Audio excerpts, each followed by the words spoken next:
Alam niyo minsan yung pagtatrabaho sa ibang bansa. Napakalaking sakripisyo niyan.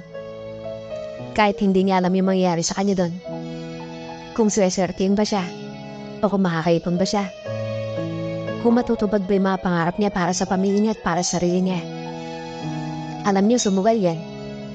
Pero minsan ang hirap lang tanggapin.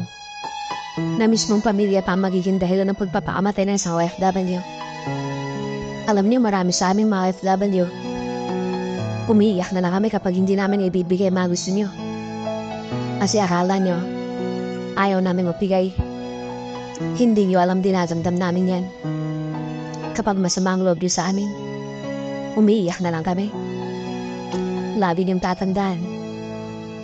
Kaming mga OFW walang karamay sa abroad. At kayong mga kamag-anak namin sa Pilipinas, ang nagiging lakas namin para magpatuloy.